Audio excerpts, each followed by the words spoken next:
Magandang gabi sa sa ating lahat mga kababayan.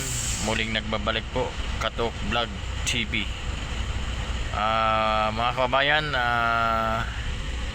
sa mga hindi pa nakakaalam ang ating Pangulong former President Rodrigo Roa Duterte ay nagbigay ng 100 milyon monthly allowance noon sa hospital ng Maynila, ang PGH. Ngayon po, nung isang araw, naglabas po ng hinanaing ang isang doktor sa PGH na sinasabi niya na wala na silang natatanggap na ganong halaga sa ilalim ng Marcos administrasyon. Ang problema ng mga doktor at ng ating mga kapwa mahihirap na Pilipino ay sinabi ng doktor ay dahilan na nagkaroon ng mas maraming casualty dahil doon sa kakulangan ng lunas na naibibigay sa mga kababayang nangangailangan na pasyente. So sayang mga kababayan dahil ang administrasyon ito ay pinabayaan nila ang mga ganong tulong abot sa ating mga kababayan, sa atin lahat, para sa lahat. Dito nga lumilitaw mga kababayan na itong administrasyon na to, kahit na kita na ng kanyang mamamayan ang kanyang pagkukulang at ang kanyang kapabayaan, ay pilit niya pa rin itinatanggi at hindi inaamin. So paano tayo magkakaroon ng kaayusan sa kanyang paano magkaroon ng kaayusan sa kanyang panunungkulan?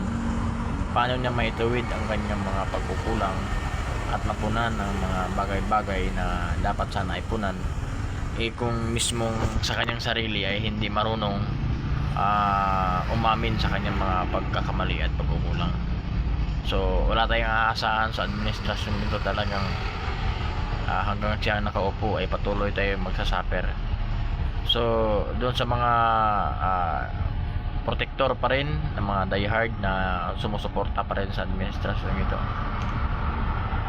yan po ang patunay na ang inyong Pangulong sinusuportahan, kung saan kayo ay bilib na bilib maging sa flood control at sa 100 billion insertion ay hindi umaamin. Yang 100 million na ibinigay noon ng Pangulong Duterte na inaakusahan nyo na abusado, mamamatay tao at walang malasakit, yan ang patunay na ang Pangulong Bongbong Marcos ang applicable sa kanya ang lahat ng mga sinasabi nyo kay Digong. Walang malasakit, abusado at mamamatay tao. Yan yung applicable sa kanya, ang salita na yan, dahil yung 100 million na allowance ay malaking tulong yan sa ating lahat mga kapwa Pilipino, lalo na sa mga kababayan nating katulad natin na may hirap. So wala mga kababayan, talagang paano tayo magkaroon ng pagbabago nito? Mismo na ang Pangulo hindi umaamin sa kanyang mga pagkakamali. Ayan, Mr. BBM, PGH Hospital Maynila, wala na pong gamot ayon sa doktor. Marami na raw namamatay dahil walang nailalapat na lunas. Wala na, Mr. President. Mas maganda sa yung bumaba ka na din sa pwesto. Wala kang naibigay na wala kang ibigay na ikinaayos ng Pilipinas. Nagkagulo-gulo ang Pilipinas dahil sa pamumuno mo. Pasensya na Mr. President, pero